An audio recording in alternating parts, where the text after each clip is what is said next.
Perkenalkan, nama saya Naduli Syarafa Jevita dengan NIM 2305135174. Saya mahasiswi aktif program studi PPKN FKIP Universitas Riau.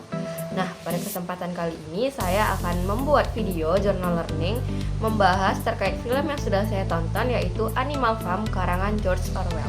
Jadi pada film ini tuh menggunakan peran hewan di peternakan sebagai pemeran utamanya yang gunanya untuk menyindir sistem politik. Nah, sangat menarik bukan untuk kita bahas. Walaupun bentuknya dongeng, tetapi memiliki makna yang sangat dalam loh teman-teman. Nah, kalau teman-teman perhatikan, sebenarnya di awal film itu sudah ada loh budaya demokrasinya. Contohnya apa? Contohnya, ketika hewan-hewan tersebut berhasil mengusir manusia, mereka pun membuat aturan bareng-bareng yang disebut dengan tulis perintah. Semua hewan di sana dianggap setara. Mereka semua memiliki hak berbicara, dan ternyata mereka ini juga sering loh mengadakan rapat mingguan gunanya untuk musyawarah. Jadi kelihatan banget kan bahwasanya mereka itu memiliki kebersamaan dan kesetaraan di dalam film tersebut.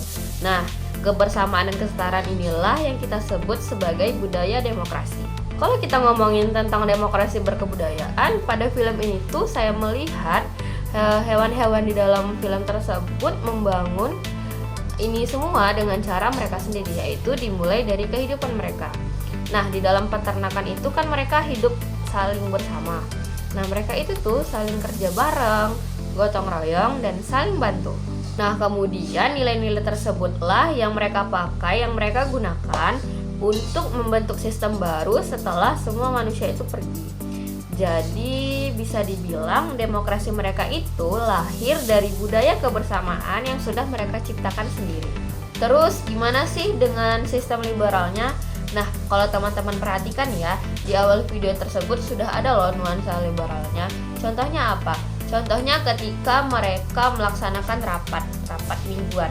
Nah, di rapat tersebut semua hewan diberikan kebebasan dalam menyampaikan pendapat. Nah, ada si Snowball itu memberikan usulan ide tentang membuat kincir angin. Itu mencerminkan bahwasanya kita memiliki hak bersuara dan menyampaikan pendapat. Tapi sayangnya kondisi tersebut tidak dapat bertahan lama. Setelah Napoleon berkuasa, semua rapat dihentikan. Keputusan tertinggi diambil oleh sekelompok babi-babi, dan hewan lain itu tidak mempunyai hak suara lagi.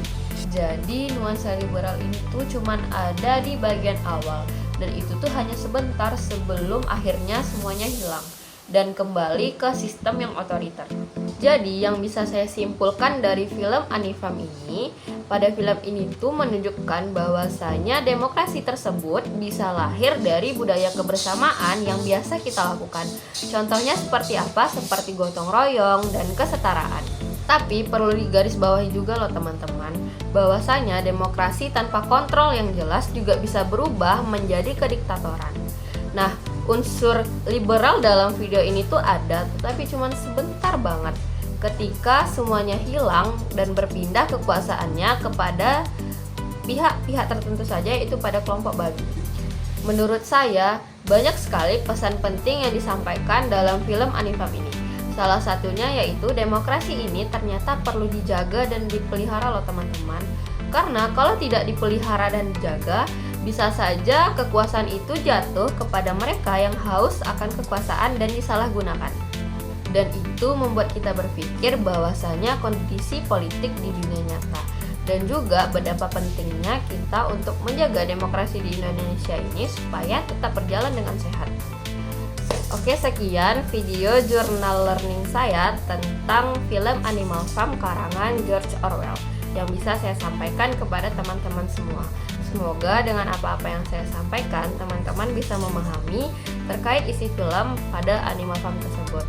Baik, lebih dan kurangnya saya mohon maaf. Wassalamualaikum warahmatullahi wabarakatuh.